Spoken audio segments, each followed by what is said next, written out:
Video को पूरी देखिएगा। इसके अंदर हम बात करेंगे आपके गाइडेंस कॉल के बारे में, उसी के साथ साथ यहाँ पर हम बात करेंगे आपके मेंटरशिप सपोर्ट के बारे में, जो आप पर्सनली हमसे कनेक्ट कर सकते हैं। कैसे क्या रहने वाला है पूरी सब बात करेंगे आज के इस वीडियो में। एंड देन उसी के साथ साथ यहाँ पर ये तो बात की बात है, पहले हम देखेंगे यहाँ पर आपके PYQs को। कुछ आपके इंपॉर्टेंट PYQs हैं, क्या सिलेबस चेंज हो रहा है, कैसी क्या चीज़ें करनी है आपने, उसके बारे में बात करेंगे हम आज के इस वीडियो में सर्वप्रथम। ठीक है, तो वीडियो को एंड तक ज़रूर देखें। एंड उसी के साथ साथ यहाँ पर आपको जो है TRE 1, 2, 3 का आपको बाबू PYQ लगाना ज़रूरी है। ठीक है, 1 से लेके 3 तक आप लोग देखिए बहुत स्मार्ट है, हमको पता है।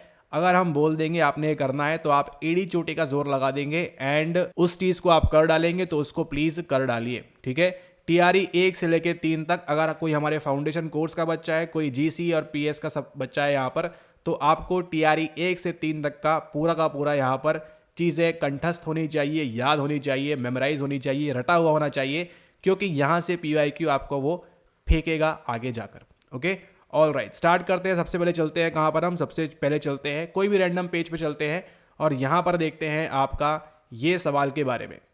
ओके ठीक है, देखिए हमने रैंडमली किया, कोई सेलेक्ट तो किया नहीं, यहाँ पर कोई भी रैंडमली सेलेक्ट किया यहाँ पर। और यहाँ पर देखिए क्या बोल रहा है सवाल को, सवाल नंबर 105 में देखिए क्या बोल रहा है आपसे, who proposed the attenuation model of selective attention. ठीक है, यानी कि चयनात्मक अवधान के बारे में ये जो आपका अटेन्युएशन मॉडल है, इसको किसने बताया हुआ है। एन ग्रे नाम दिया है, एन ट्रीजमैन दिया है, एन मैरी स्मिथ दिया हुआ है, और ये सब भी यहाँ पर दिया हुआ है। ठीक है, ओके, इसको हम देखेंगे यहाँ पर। उसी के साथ साथ यहाँ पर देखिए एक सवाल 102 नंबर का क्या बोल रहा है आपसे यहाँ पर, which of the following is a monocular cue. ठीक है, aerial perspective, interposition, linear perspective. मान लो आपको इसके दोनों के आंसर अभी नहीं बन रहे। ओके, लेकिन आश्चर्य की बात तो यहां शुरू होती है कि ये 2 नंबर फ्री के हैं। ठीक है, ये 2 नंबर लिटरली आपके फ्री के नंबर है, इसको आप गलत नहीं कर सकते 4.0 के अंदर। अगर आप इस प्रकार के सवालों को गलत करोगे, इस प्रकार के सवालों को आप गलत करोगे तो आप नहीं पास करोगे 4.0। कर भी जाओगे तो आपको जो है स्कोर काफ़ी लो मिलेगा। आपको ट्राई क्या करना है, अटेम्प्ट करना है अपना स्कोर हाई करने का हर बार। ठीक है, और आश्चर्य की बात तो और ज़्यादा ये है, सरप्राइजिंग, कि दोनों सवाल आपको एक ही चैप्टर से लिए गए हैं। कौन से चैप्टर से लिए गए हैं, सीधा सीधा ले चलते हैं आपको यहाँ पर स्क्रीन के ऊपर, क्योंकि हमारा काम क्या है, जो सामने लिखित में है वो आपको बताते हैं यहाँ पर। ठीक है, देखो भैया यहाँ लिखा हुआ है, ये नहीं कि वो कराया हुआ था, बताया हुआ था, पहले से आ चुका है, वो सब नहीं, सामने है वो सत्य है, बाकी सब आपका जो है यहाँ पर मिथ्या की बात है। यहाँ पर देखो सबसे पहले चलते हैं कहाँ पर, आप देखो जैसे ही स्टार्ट होगा आपका यहाँ ह्यूमन आई स्टार्ट हुआ है। ठीक है, यहाँ पे जान देते हैं इसको प्लेन चलने दीजिए अभी तक, यहाँ पर कोई दिक्कत की बात नहीं है। और नीचे आते जाइए आते जाइए आते जाइए, आंसर देखो हम आपको निकाल के देंगे। ठीक है, आपका काम क्या है, बस एकदम रट्टा घोट के पी जाना है, कौनो सवाल आपका छूटेगा नहीं, एकदम से आप जो है प्रॉपरली सभी चीज़ें कर पाओगे बिना किसी दिक्कत, बिना किसी परेशानी के। और यहाँ पर देखो पहला सवाल आपको यहाँ पर क्या दिख रहा है, क्या दिख रहा है आपको यहाँ पर, मोनोक्यूलर क्यूब के बारे में। ठीक है, अब आपको जो है जिनके पास हिंदी वाली PDF है वो हिंदी से देख सकते हैं, हिंदी की बुक में भी आपको यहाँ पर एक नेत्री संकेत के बारे में मिल जाएगा, मोनोक्यूलर क्यूज के बारे में मिल जाएगा, साइकोलॉजिकल क्यूज कौन कौन से होते हैं। ठीक है, नीचे आएंगे आप, यहाँ देखिए ये दिया हुआ है relative size, interposition, linear perspective, और क्या है, एरियल दिया हुआ है, लाइट शेड दिया है, रिलेटिव हाइट दिया हुआ है, ये सब यहाँ पर दिया हुआ है। चलिए अब ये सवाल को बताइए कौन कौन लगाएगा चुटकियों के अंदर। विच of the following is a monocular Q. क्या पढ़ा है आपने यहाँ पर, गीता के अंदर, भगवत गीता के अंदर, कुरान के अंदर, बाइबल के अंदर क्या पढ़ा भी आपने, आपकी साइकोलॉजी की हम बात कर रहे हैं यहाँ पर। ये भी होता है, ये भी होता है, ये भी होता है, क्या रहेगा आंसर, ऑप्शन नंबर डी। क्या करना है आपने, ये रहा आपका सही answer, more than one of the above. कुछ नहीं करना है, NCERT आपने प्रॉपरली पढ़नी है इज अ मोनोक्यूलर क्यू के बारे में। ये क्या होता है, ये क्या होता है, ये क्या होता है, अगली बार गारंटीड सवाल आएगा 100%। ठीक है, संभावना क्या है, यहाँ पे देंगे ABCD, यहाँ पे देंगे मैच करने के लिए सवाल 4.0 के अंदर आपका आ रहा है इसको लेकर। ठीक है, तैयार रहिएगा। या फिर आपसे यहाँ पर बाइनोक्यूलर क्यू के बारे में पूछ सकते हैं, यानी कि द्विनेत्री संकेत, वो भी कहाँ मिलेगा आपको, सेम उसी में नीचे आओगे, दिखाते हैं अभी। यहाँ पर देखिए नीचे आएंगे आप, यहाँ पर तो ये मोशन पैरालैक्स, ये सब क्या है आपके एक नेत्री संकेत है। यहाँ पर देखो क्या लिखा हुआ है आपको, द्विनेत्री संकेत के बारे में, बाइनोक्यूलर क्यूज के बारे में भी। ठीक है, तो आप बताइए क्या रहेगा इसका आंसर, ABC। क्यों गलत करोगे आप ये सोचो। ठीक है, आप गलती करने की संभावना ही खत्म कर दी है आपने, अगर आप प्रॉपर बुक्स को फॉलो कर रहे हो तो। ठीक है, डी इसका आंसर है, more than one of the above, क्योंकि आपको पता है भैया तीनों होते हैं। तीनों किसके कारण है, आपके एक नेत्री संकेत के कारण है, तीनों के तीनों कौन कौन से, यहाँ पर निम्नलिखित में से कौन सा एक नेत्रीय संकेत है? आकाशीय परिदृश्य, क्षेपक, रेखीय परिदृश्य। ऑप्शन नंबर डी यहाँ सही होता है, ऐसी बात नहीं है। आप यहाँ पर आंसर की भी चेक कर लो। यहाँ ये देखो जो सामने है वो स्पष्ट है, 102 का डी है आपका आंसर। सवाल चेक कर लो आप यहाँ पर 102, ठीक है। यहाँ पर देख लीजिए सवाल नंबर 102 क्या बोल रहा है, यही है ना सवाल। क्या कराया हमने, कुछ पढ़ाया क्या, बताया क्या आपको? नहीं, सामने आपके रखी हुई है एनसीईआरटी, इसको आपने प्रॉपरली करना है। ए, बी एंड सी, ये रहा आपका आंसर, ठीक है। और ये देखो अगला सवाल, who propose the attenuation model of selective attention. कोई कंफ्यूजन ही नहीं है, इसका आंसर आप चुटकियों में निकाल लोगे। बस क्या करना है, आपने प्रॉपरली फॉलो करना है चीज़ों को और आप देखोगे कि आपका एग्जाम यूं निकल जाएगा। बस आपने क्या करनी है, प्रैक्टिस करनी है प्रॉपरली, ठीक है। अच्छा यहाँ पर देखिए शेप कंसिस्टेंसी, साइज कंसिस्टेंसी यहाँ पर दिया हुआ है, ब्राइटनेस आ सकता है 4.0 में, जिस प्रकार से आपका पेपर टफ हो रहा है उस प्रकार से, ठीक है। अरे चैप्टर खत्म हो गया। यहाँ पर कहाँ गए आपके मॉडल्स कहाँ गए आपके, यहाँ देखते हैं उसको हम। हाँ जी चलिए आ जाइए यहाँ पर, ये देखिए ये छूट गया था ऊपर, थ्योरीज ऑफ सेलेक्टिव अटेंशन, सारी की सारी थ्योरीज यहाँ लिखी हुई है और ये आपको 2 बार पीवाईक्यू में आ चुका है, ठीक है। 2 बार आ चुका है, TRE 2 में भी था और TRE 3 में भी आ चुका है। Theories of selective attention, filter theory किसके द्वारा है? ब्रॉडबैंड के द्वारा है। मल्टी मोड कहाँ है? जॉनस्टन एंड हाइंस के द्वारा है। सस्टेन अटेंशन यहाँ दिया हुआ है, आगे के लिए ध्यान रखिएगा। और यहाँ पर देखो क्या लिखा हुआ है, 1 मार्क्स फ्री का। ऐसे मार्क्स तो छोड़ना ही नहीं है, देखा है कई लोगों ने 3.0 में इन सवालों को भी गलत किया हुआ है, ठीक है। तो अगर आप 4.0 देने वाले हो, आपके पास स्कोप नहीं है चीज़ों को गलत करने का, ठीक है। बहुत कम चांस है कि आप इस प्रकार के सवाल को गलत करके पास करोगे, ठीक है। बहुत ही रेयर चांस हो जाएगा आपका और हम नहीं चाहते कि आप जो है इतना अच्छा मौका छोड़ो। फिल्टर अटेन्यूएशन थ्योरी किसने दी है? वॉज डेवलप्ड बाय ट्रीजमैन ने की है, एन ट्रीजमैन 1962 में। अब यहां पर ये सवाल को देखिए क्या बोल रहा है, who proposed the attenuation model of selective attention? N Gray, Anne Treisman, ये रहा आपका आंसर। इतने से मन नहीं मानेगा भैया, आंसर की में हमको चेक कराइए, ये रही आपकी आंसर की। 105 का क्या है? 105 का है बी। क्यों नहीं बनेगा आपसे? आपकी आंसर की मैच कर रही है, कहां से किताब आ रहा है? ऐसे कौन सी परीक्षा आप बताओ आपने दी है जहां पर आपको अपनी आंखों के सामने दिख रहा है यहाँ पर कि भैया सीधा सीधा सवाल आपको जो है यहां से आ रहा है डायरेक्ट आपको, ठीक है। Who proposed the attenuation model of selective attention? N ग्रे कौन है हमको नहीं पता। एन ट्रीजमैन का नाम आपने 50 बार पढ़ के जाना है एनसीईआरटी में। सवाल देखो 2 नंबर फ्री के पा गए हो आप यहाँ पर, ठीक है। अब देखिए क्या होगा ना 4.0 के अंदर, ध्यान से सुनिएगा, 4.0 के अंदर ये सवाल तो मिलेगा नहीं, कुछ अलग सवाल मिलेंगे, तो उसको आपने घबराना नहीं है, डरना नहीं है, ठीक है। व्यथित नहीं होना है कि कहाँ से आया है। आप केवल ये याद करना है कि भैया इसको हमने जो है एनसीईआरटी में कहाँ देखा था, ठीक है। एनसीईआरटी में जैसे ही आप याद करोगे, स्मरण करोगे, तो आपको तुरंत का तुरंत वहां पर खिंच जाएगा आपकी फोटो, ठीक है। यहाँ पे सही आंसर क्या है? 105 का। चयनात्मक ध्यान का क्षीणन मॉडल किसने प्रस्तावित किया? एन ग्रे, एन ट्रीजमैन, ट्राइमैन लिखा हुआ है, कुछ का कुछ कर रहे हैं यहाँ पर, ठीक है। तो एक बार आप ध्यान रखो, हिंदी से अंग्रेजी में एक बार देख लेना है, ठीक है। ये रहा आपका आंसर। 2 नंबर आपको फ्री के मिले हुए हैं, इनको आपने छोड़ना नहीं है, ठीक है। अगर आप हमारी वीडियो देख के जा रहे हो, कुछ करो नहीं करो, ठीक है, एनसीईआरटी आपको प्रॉपरली करनी है, ठीक है। आप कोई कोर्स करो नहीं करो उससे हमको मतलब नहीं है, हमारा करो किसी और का करो कोई मतलब नहीं उससे हमको केवल ये मतलब है कि अगर आप ये वीडियो देख रहे हो, इतनी मेहनत से बना रहे हैं यहाँ पर, ठीक है, तो आपको पास करना है। और पास कैसे करना है? स्मार्ट तरीके से, पीवाईक्यू प्रॉपरली आपको लगाकर, ठीक है। और यहाँ पर देखिए और कहाँ चलते हैं हम, आपका सिग्नल डिटेक्शन थ्योरी आपकी है, ये भी आपको देखो हरमन रॉचार्ड का, ये भी मिल जाएगा एनसीईआरटी में। 12th क्लास की खोल लीजिएगा, वहाँ पर आपको मिल जाएगा, ठीक है। ये आपने ध्यान रखना है। रिसेप्टर्स देखो यहाँ पर दिया है, taste buds work most like chemical होता है कि नहीं होता है, ठीक है। तो ये सारे सवाल जो है आपको कहाँ मिलेंगे? आपको मिलेंगे आपके ये सवाल का देखिए आंसर की में उन्होंने गलत दिया हुआ है, ठीक है। यहाँ पे कुछ भी नहीं होना चाहिए था, लेकिन बीपीएससी है, आंसर की में आपको गलतियाँ मिल सकती है। ये TRE 3 में भी गलती की है एक, लेकिन गलत को ही सही माना है क्योंकि कट ऑफ मैनिपुलेट करना है, ऊपर नीचे करना है, ठीक है। और 2.0 में भी यही हुआ था, एक सवाल था 2.0 या 1.0 में कहीं तो एक सवाल था, वो IQ निकालना था, वो भी उन्होंने गलत दिया हुआ है, उसको भी आप यहाँ पर ध्यान रखें, ठीक है। तो बीपीएससी जो करेगा वो सही है, आप जो कर रहे हो वो गलत है, ऐसा आपको मान के चलना है, क्योंकि आपको वहां पर 1 नंबर लाना है, ठीक है। आपको वहां पर अपने ज्ञान का प्रदर्शन नहीं करना है, आपको ऑप्शंस में जो मोस्ट सुटेबल लगता है उसको आपने वहीं पर मार्क करना है, ठीक है। जो सुटेबल लगे आप उसको वहीं पर मार्क करें। यहां पर देखिए, the use of strong condition stimulus is create a second condition stimulus is called.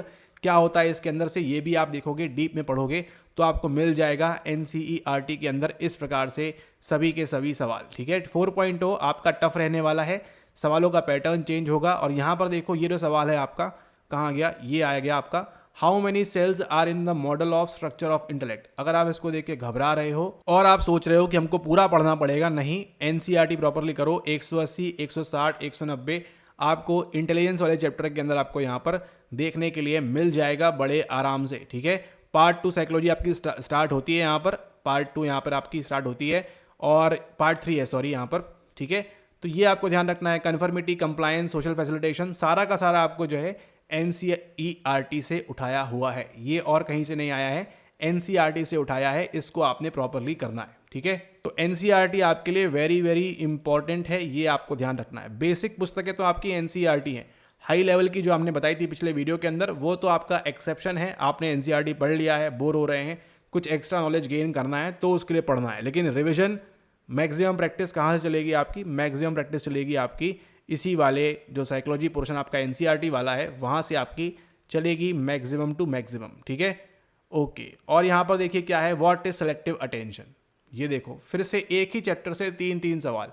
What is selective attention, चयनात्मक अवधान क्या है? क्यों नहीं बताओगे आप? ए बी सी में से क्या होगा आंसर? ये तो आपको बनना चाहिए, ऐसे सवाल तो आपको बनना ही बनना चाहिए। A B C, the inability to filter out relevant, the process of intentionally focusing on specific information while ignoring other stimuli in the environment। ये सब देखो यहाँ पर आपका जो है कहाँ से आ रहा है, आपके एनसीईआरटी से सवाल आ रहे हैं। बार बार करना है, प्रैक्टिस करना है आपको यहाँ पर, ठीक है। अब देखिए कुछ नाम आपको जो यहाँ पर डिफिकल्ट दिखाई देंगे। मैकडूगल आ चुका है, कॉनन पता नहीं कौन सा कॉनन बोल रहे हैं यहाँ पर, यह आपका हल आ चुका है, टिम्बर्गन आ चुका है आपका यहाँ पर, ठीक है। तो इसमें आप कौन सा मैच करते हो डिपेंड करता है कितना आपने मास्टर्स में पढ़ा हुआ है। थोड़ा बहुत जो है टीआरई 4 के अंदर इन्होंने मास्टर्स टच किया हुआ है, लेकिन आपका जो कट ऑफ है वो कहाँ से निकला है? कट ऑफ आपका एनसीईआरटी के बेस पे ही निकाला है उन्होंने, ठीक है। कट ऑफ एनसीईआरटी के बेस से निकाला है, इस चीज़ को आप यहाँ पर ध्यान रखें, ओके, ऑल राइट। और कौन से सवाल है देखिए, ये देखिए, विच of the following is not the characteristics of psychological disorders. ये आपकी 12th क्लास का जो चैप्टर है साइकोलॉजिकल डिसऑर्डर्स, मनोवैज्ञानिक विकार, वहां पर 4 प्रकार के डी दिए हुए हैं, ठीक है, 4 प्रकार के डी दिए हुए हैं, उनमें से इनमें से कौन सा नहीं है वो आपसे पूछ रहे हैं। क्यों नहीं बनेगा आपसे आंसर, ठीक है, क्यों नहीं बनेगा आपसे आंसर ये बताओ, ठीक है। तो आपको जो है बीपीएससी को पकड़ के रखना है, उनकी जो नस है उसको आपने दबा के रखना है, इन द सेंस कि आपकी जो है पुस्तकें आपने जो है प्रॉपरली फॉलो करनी है। अगर एनसीईआरटी का जिस बच्चे को एक एक पन्ना, कौन से पन्ने पे क्या है, कहाँ, जैसे हम आपको बता रहे हैं कि यहाँ पर जाकर इस चैप्टर में बैठो, देखो वहाँ पर आपको समझ में आएगा, तो ऐसे ही क्या करना है आपने, ऐसे ही आपने इतनी बार उसको स्टडी करनी है, ठीक है। हाँ बोरिंग है थोड़ा सा, ठीक है, लेकिन जिस दिन आपके हाथ में वो ज्वाइनिंग लेटर आएगा सारी बोरियत आपकी दूर हो जाएगी। जब आपके खाते में पैसा आएगा सरकारी, तब आपकी जो मेहनत है आपको उस पर हंसी आएगी इन द सेंस आपको अच्छा लगेगा कि हाँ उस टाइम हमने इतनी मेहनत कर ली थी तो हमारा आज जो है इतना अच्छा यहाँ पर हो रहा है। क्योंकि मौके देखिए बार बार नहीं मिलते, बाद में आपको रिग्रेट हो, उससे अच्छा आप जो है यहाँ पर आज ही से प्रैक्टिस करना स्टार्ट कर दो एनसीईआरटी की। और यहाँ पर देखो आप, ये एग्ज़ाम मतलब इतनी आसान है, जिसको समझ में आ चुकी है उसके लिए बहुत आसान एग्ज़ाम है। लेकिन देखिए कंडीशन सबकी एक जैसी नहीं होती है, कोई यहाँ पर हाउसवाइफ है, कोई यहाँ पे वर्किंग है, कोई यहाँ पे जॉब में है, कोई किसी के बच्चे पढ़ रहे हैं, ठीक है, कोई स्टूडेंट फेज में है, हर किसी की अलग अलग चुनौतियाँ हैं जीवन की। लेकिन इसके साथ साथ में केवल आपसे इतनी रिक्वेस्ट कर रहे हैं, कुछ भी हमारा मत करो आप ज्वाइन, ठीक है, लेकिन एनसीईआरटी पढ़ लो, 11th एंड 12th की आपकी लाइफ बन जाएगी, ठीक है। आपने एक बार गवर्नमेंट नौकरी आप यहाँ पर पा गए तो आपको कोई टेंशन नहीं है, ठीक है। आपके घर में राशन पानी दाना जो है वो सब आपका आना स्टार्ट हो जाएगा और कुछ करने की आवश्यकता नहीं है, ठीक है। चीख के चिल्ला के आपको बता रहे हैं कि इस बार भी आपको एनसीईआरटी से 30 से 40% सवाल आएंगे, ठीक है। जैसे आप देख रहे हो यहाँ पर, ये सवाल एनसीईआरटी है, ये एनसीईआरटी है, ये एनसीईआरटी है, ये एनसीईआरटी है, ठीक है। तो देखो एक पन्ने पे 4 सवाल, और इस सवाल को अभी आपको जहाँ दिखाएंगे आप अपना जो है माथा पकड़ लोगे और बोलोगे कि वाह, हमको जो है यहाँ पर कैवल्य की प्राप्ति आपको लिटरली हो जाएगी अगर आपने इस तरीके से एनसीईआरटी को पढ़ लिया है तो, ठीक है। अब देखिए हम कैसे बता पा रहे हैं आपको यहाँ पर, क्योंकि पढ़ाते बच्चों को इतना बता दिया है यहाँ पर कि देखिए यहाँ से ये आया हुआ है, और ये आज की वीडियो में नहीं हो रहा है, टीआरई 1, 2, 3 से आपको यही बता रहे हैं कि ये देखिए यहाँ से लिया हुआ है, ठीक है। अब ये देखो आप कहाँ से आ रहा है सवाल, एंड अब यहाँ पर देखिए ये बताइए क्या बोल रहे हैं, रिलेशनल स्टाइल, एनालिटिकल स्टाइल, ध्यान दीजिएगा क्या बोल रहे हैं यहाँ पर, रिलेशनल स्टाइल, एनालिटिकल स्टाइल, 1, 2, 3 भैया, डब्बा, काला अक्षर, पीला अक्षर, सब कुछ आपको अच्छे से पढ़ना है, ठीक है। ये सारा आपको पॉइंट बनने चाहिए, नहीं है समय, कुछ नहीं है, पढ़ना पड़ेगा, कोई इसके सिवाय आपको चारा नहीं है। और ये कौन सी परीक्षा है, TRE 3 में पूछा है आपसे, ठीक है। इस लेवल तक आ चुके हैं वो कि आपको कहीं से डब्बा डुब्बू से उठाकर जो है यहाँ पर पूछ रहे हैं आपसे सवाल, और आप परेशान हो रहे हो कि मैं ये कर लूँ वो कर लूँ, हाई लेवल पढ़ लूँ। ये आपसे सवाल हो नहीं रहा है, ठीक है। अगर आपने खुद से सोचिएगा आप यहाँ पर, क्या आपसे सवाल बनता अभी के अभी यहाँ पर तुरंत की तुरंत बनता आपसे? आप सोचते कि हाँ इसको हम गूगल कर लेंगे, यूट्यूब कर लेंगे, यहाँ पर मिल जाएगा, ठीक है। लेकिन आपके सामने प्रत्यक्ष है, ठीक है। प्रत्यक्ष रूप से आप देख रहे हो सवाल कहाँ से आया है। केवल आपका काम क्या है, उसको बैठ कर पढ़ना है, ठीक है। केवल उसको आपको बैठ कर पढ़ना है प्रॉपरली, अच्छे से। सारे के सारे डब्बे बॉक्सेस इंपॉर्टेंट हैं। जो काला पीला अक्षर लिखा हुआ है सारा का सारा IMP है। NCERT के अंदर एक एक लाइन आपके लिए इंपॉर्टेंट है, इस चीज को आप यहाँ पर ध्यान रखें, ठीक है। अब यहाँ पर ये देखिए क्या लिखा हुआ है, exhibit improvisational and intuitive thinking. Same word देखो यहाँ पर क्या लिखा हुआ है, exhibit intuitive thinking, sequential and structured thinking. क्या लिखा हुआ है, exhibit sequential and structured thinking. थोड़ा सा नहीं, आपको केवल जरा सा दिमाग लगाना है, सही चीज़ों को पढ़ना है और प्रॉपरली आपको इसको इंप्लीमेंट करना है, ठीक है। क्यों नहीं पढ़ोगे आप NCERT, बताइए। चलिए, अच्छे अच्छे लोग NCERT पढ़ने पढ़ाने पे आ गए हैं, आप देखिए यहाँ पर, ठीक है।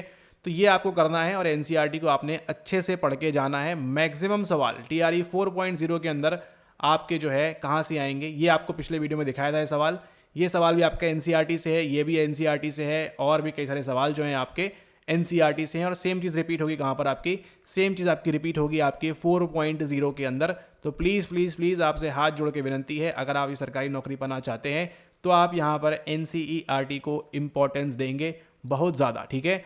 सबसे ज़्यादा इंपॉर्टेंस कहाँ देनी है, हमारी वीडियो भी मत देखो चल जाएगा, लेकिन आपको इंपॉर्टेंस कहाँ देनी है, आपको देनी है आपकी NCERT के ऊपर, क्योंकि वही एक ऐसी चीज़ है जो क्या कराएगी, जो आपको यहाँ पर नंबर दिलाकर देकर जाएगी, ठीक है।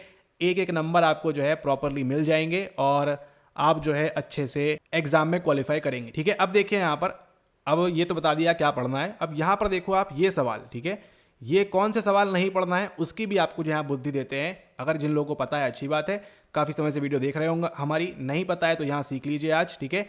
ये सवाल देखो कभी रिपीट नहीं होगा, इस दुनिया में रिपीट नहीं होगा, ठीक है। ये सवाल कभी भी रिपीट नहीं होगा, मतलब रिसेंट आपके 4.0 5.6 तक तो नहीं हो रहा है, बात का पता नहीं, ठीक है। और अगर रिपीट हो गया तो आपकी क्या बोलेंगे, आपकी बोलेंगे यहाँ पर किस्मत अच्छी है, ठीक है। अब देखिए, who among the following has written a famous book entitled choosing a vocation, ठीक है। 2-3 नाम दिए हैं, Frank Parsons, Albert Hubert, Meyer Bloomfield, ये सब यहाँ पर दिया हुआ है, ठीक है। तो यहाँ पर देखिए इसका आंसर क्या होगा, हकीकत बताएं आपको, हमको भी नहीं पता है इसका आंसर क्या है, ठीक है। हमको भी नहीं पता, इतने ज्ञानी हम भी नहीं है कि इसका आंसर क्या होने वाला है, ठीक है। फ्रैंक पर्सन्स कौन है, एल्बर्ट हुबर्ट, मेयर ब्लूमफील्ड, तो आप भी ये नाम पहली बार सुनेंगे एग्जाम के अंदर, ठीक है। आप भी ये नाम पहली बार सुनेंगे। अब यह हो सकता है 131 नंबर का सवाल 4.0 के अंदर और कुछ दे दे, ठीक है। यहाँ पे किसी और पुस्तक का नाम दे दे, यहाँ पे और 4 प्रकार के नए नाम होंगे, तो आप उसको कहाँ तक पढ़ते बैठोगे आप, ठीक है। ये कोई लॉजिकल बात नहीं है। इस प्रकार के सवालों को आपने डिस्कार्ड करना है, ठीक है। इसको आप नहीं भी पढ़ के जाओगे, काम आपका चल जाएगा, इट्स ओके, ठीक है। केवल क्या कर लेना है, आपकी जो फाइनल आंसर की है वहां से चेक कर लेना है कि इनमें से A B C में से कोई आंसर है या E आंसर है, कौन सा आंसर है यहाँ पर, ठीक है। क्योंकि चूजिंग अ वोकेशन अगर अगली बार रिपीट होता है तो जो भी इसका सही आंसर है उसको आप वहां मार्क कर दो और आगे बढ़ जाओ, ठीक है। इसमें आपको एक्स्ट्रा दिमाग लगाने की आवश्यकता नहीं है, क्योंकि ये सवाल आपका रेयरेस्ट सिनेरियो है, कभी नहीं सवाल आपका ये आएगा, ठीक है। ये सवाल आपका कभी नहीं आएगा। सेम टू सेम पुस्तक का नाम आपको पूछेगा। ये आपकी मतलब वो परीक्षा तो नहीं है जहाँ पे काफ़ी सारी शिफ्ट हो रही है, रेलवे बैंकिंग वाली, ठीक है, कि ये पूछ लिया यहाँ वहाँ नाम, वैसा नहीं है यहाँ पर, ठीक है। साइकोलॉजी में 80 सवाल है, आयोग काफ़ी स्मार्ट है, ठीक है। तो आपको ध्यान रखना है, जब आयोग इस प्रकार के सवाल पूछ सकता है तो आपको ध्यान रखना है वो अच्छे से अच्छे सवाल भी बना सकता है, लेकिन बनाएगा कहाँ से, उसके पास एक लिमिटेशन है कि वो बनाएगा कहाँ से, बनाएगा NCERT से, क्योंकि उस पर भी प्रेशर है कि बच्चों को पास कराना है, ठीक है। लेकिन ध्यान दीजिएगा, सबको पास कराने के लिए नहीं है वो पास कराएगा केवल उन लोगों के लिए जो स्मार्ट है, ठीक है, जो जानते हैं कहाँ से पढ़ना है, कितना पढ़ना है और किस प्रकार से हमको ब्लैक सॉल्ट और नून के बीच की जानकारी बस उसको चाहिए, बाकी उसको कोई मतलब नहीं है, ठीक है। तो ऐसे आप ध्यान रखें, कुछ सवाल आपके डिफिकल्ट डाले गए हैं तो उनको आप यहाँ स्वयं से गूगल कर लें या फिर पढ़ लें, ठीक है। और बाकी तो आपका एग्जाम काफ़ी अच्छा होगा। पेपर का लेवल ठीक है, आपका 50% अभी भी जो है NCERT से आ रहा है, ये भी आपका NCERT से लिया हुआ है, ठीक है। पुरानी वीडियोस देख लीजिएगा, काफ़ी सारे सवाल बताए हैं कि कौन सा आपका NCERT से है, कौन सा कहाँ से है, तो उनको भी आप जो है अच्छे से देख लें। ये सवाल भी वैसा ही है, ठीक है। Deep red, deep blue, deep green ये नहीं करना है। और अगर ध्यान रखिए, अगर नेगेटिव मार्किंग कर देते हैं तो बिल्कुल मार्क नहीं करना है आपने ऐसे सवालों को, ठीक है। ध्यान रखिएगा, ऐसे सवालों को छूना भी नहीं है। अगर नेगेटिव मार्किंग आती है नोटिफिकेशन में, आनी नहीं चाहिए वैसे, काफ़ी गलत हो जाएगा वो, ठीक है। लेकिन अगर आती है तो ध्यान रखना है आपको, प्रॉपरली सभी चीज़ों को आप ध्यान रखें, नोट करें। ये सभी देखो आपका, ये आपको मिल जाएगा, ये आपको मिल जाएगा, ये एनसीईआरटी में नहीं है, ये मिल जाएगा आपको एनसीईआरटी में। देख लीजिएगा एक बार कौन कौन सी चीज़ें हैं। मेजोरिटी ऑफ सवाल 40 to 50% सवाल TRE 3.0 में आपके कहाँ से आए हैं, आपके NCERT से आए हुए हैं। एंड देन उसी के साथ साथ आपके 30 से 40% सवाल आपके कहाँ से आए हुए हैं, आपके आए हुए हैं 30 से 40% सवाल आपके TRE 4.0 में आएंगे, ठीक है। तो हम क्या चाहते हैं, हम ये चाहते हैं कि हमारा जो भी विद्यार्थी है, बच्चा है जो देख रहा है ये प्रोग्राम, आप देखिए यहाँ पर वीडियो, यहाँ पर 30 से 40% इसमें आप मैक्स टू मैक्स 1 से 2 गलत करना, ज़्यादा से ज़्यादा 1 से 2 यहाँ गलत करना, उसके ऊपर की गुंजाइश आप यहाँ पर मत रखना, ठीक है। अब ये 1 से 2 गलती कैसे बचोगे आप, जब आप 11th एंड 12th की NCERT को बार बार पढ़ोगे, काफ़ी n नंबर ऑफ टाइम्स आप इसको पढ़ोगे, तो आपको यहाँ पर काफ़ी बेनिफिट मिलेगा, ठीक है। 30-40% यानी कितना हुआ, 80 में से 50% होता है आपका 40, तो आपके यहाँ पर 25 से 30 सवाल आप पकड़ लो, 25 से 30-35 सवाल, ठीक है। 30-35 सवाल आपको यहाँ पर फिर से अगेन देखने मिलेंगे NCERT से। तो आप क्या ट्राई करो कि आपके कम से कम 25 प्लस तो NCERT के सही हो सबसे पहले, और बाकी के जो बच गए आपके 40 सवाल, अब इतना पढ़ रहे हो आप, PYQs लगाओगे और चीज़ें सीखोगे, किताबें पढ़ोगे, तो यहाँ पर भी आप 15-20 सवाल तो ऑटोमेटिकली सही करोगे। आपका स्कोर केवल साइकोलॉजी में 40 प्लस चला जाएगा, तो कट ऑफ तो फिर आप आराम से क्लियर कर ही लोगे। ये आपको मिनिमम बता रहे हैं, ठीक है, मिनिमम इतना करोगे। और जो हार्ड वर्किंग लोग हैं, मेहनत कर रहे हैं, वो यहाँ पर 25 का क्या, वो यहाँ 35 में से 35 ले आएंगे। आप लोग बहुत हार्ड वर्किंग है, ध्यान रखिएगा। NCERT का कोई भी सवाल आप गलत ना करें। टफ सवाल आ रहा है, डिफिकल्ट आ रहा है, कोई दिक्कत नहीं है, वहाँ आप नहीं फंसोगे, वहाँ पर आप नहीं फेल होगे।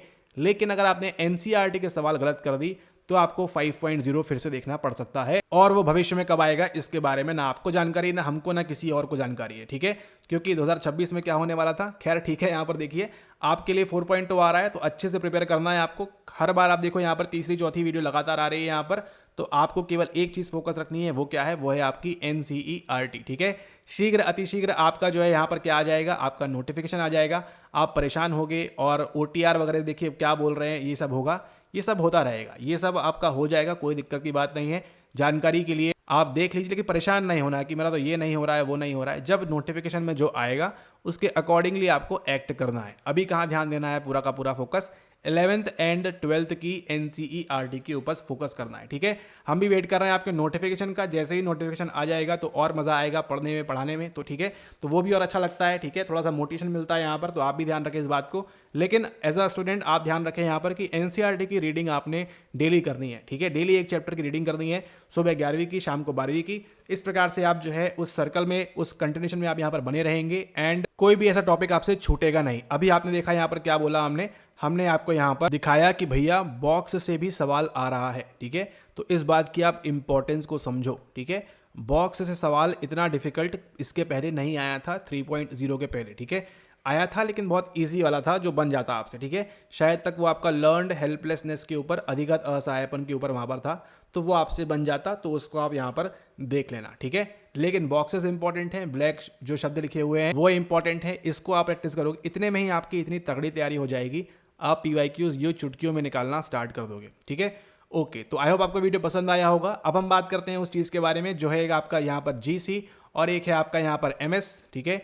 ये देखिए जो आपका MS है, ये हम बात करें आपकी यहाँ पर मेंटरशिप सपोर्ट के बारे में, ठीक है। और ये जो आपका GC है, ये क्या है, ये आपका है एक सिंगल यहाँ पर आपका गाइडेंस कॉल, ठीक है। अब क्या क्या होगा देखिए, सारी चीज़ आपको बता दी है, लेकिन अगर आप चाहते हैं यहाँ पर आपका पर्सनलाइज्ड टच, तो उसके लिए चीज़ें हैं। अगर आपको ये नहीं करना है तो कोई बात नहीं, आप वीडियो एंड कर सकते हैं, लेकिन जिनको ये करना है उनको बता दें यहाँ पर कि देखिए आपके लिए नई चीज़ आ चुकी है। यहाँ पर ये आपका गाइडेंस कॉल है, इसके अंदर आप जो है एक बार हमसे यहाँ पर आप बात कर सकते हो, और आपकी तैयारी को लेके BPSC की, ठीक है, 4.0 की तैयारी को लेके आपके जो भी डाउट हैं, मेन तौर पर आपके जो साइकोलॉजी विषय है, ठीक है, इसको लेकर आपके जो भी डाउट है, कौन सी किताबें पढ़ें, सब कुछ बताया हुआ है वैसे, लेकिन फिर भी एक पर्सनल टच, आपका पर्सनल टच होता है। एंड उसी के साथ साथ आपको यहाँ पर एक गाइडेड मार्गदर्शन मिल जाएगा कि अच्छा हमको ये बताया हुआ है। ये चीज़ें जो हैं सारी वीडियो में कवर करना ईजी नहीं हो पाता है, तो जो चीज़ें आपकी हैं कि ये किताबें पढ़नी है आपको, यहाँ से सारी चीज़ें कवर करनी है, और क्या क्या पढ़ सकते हो आप, कौन सी किताबें आपके पास है, सारा कुछ हम सुनेंगे। आप बताइए आपके पास अरुण कुमार सिंह की है, कौन सी हिंदी की है, क्या नहीं है,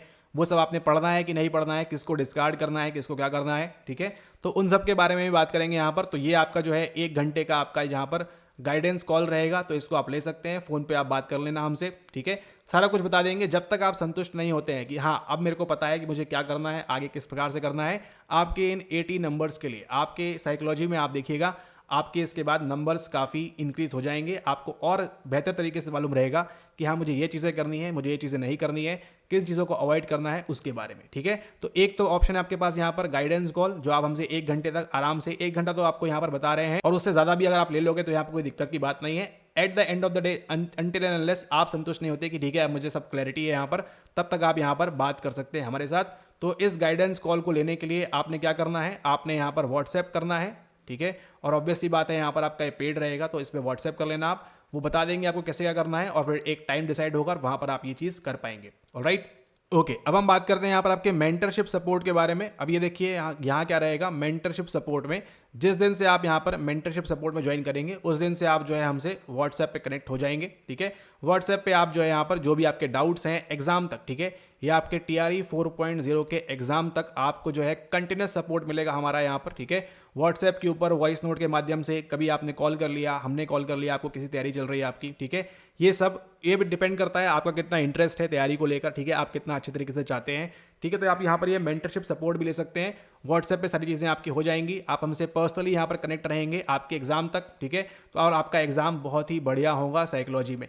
साइकोलॉजी में कौन सी चीज़ कहाँ से हो रही है, क्या हो रहा है, कैसे हो रहा है, कहाँ से सवाल आ रहा है, क्या हो रहा है, ठीक है, कहाँ ध्यान देना है, कौन से बेफालतू सवालों पे ध्यान नहीं देना है, कितना पढ़ना है, क्या फोकस एरियाज़ हैं, और कौन कौन सी किताबें करना है, वो सब आपको यहाँ पर इस मेंटरशिप सपोर्ट में मिल जाएगा, और यहाँ भी आपको मिलेगा, ठीक है। लेकिन आपको यहाँ पर एक बार बात करनी है, यहाँ पर आप कंटिन्यूस सपोर्ट है, तो जो भी आपकी नीड है उसके अकॉर्डिंगली आप यहाँ पर व्हाट्सएप करके पेमेंट डिटेल्स लेके पेमेंट करके अपना टाइम फिक्स करा सकते हैं, और वहाँ पर इस चीज़ को कंटिन्यू कर सकते हैं, ठीक है।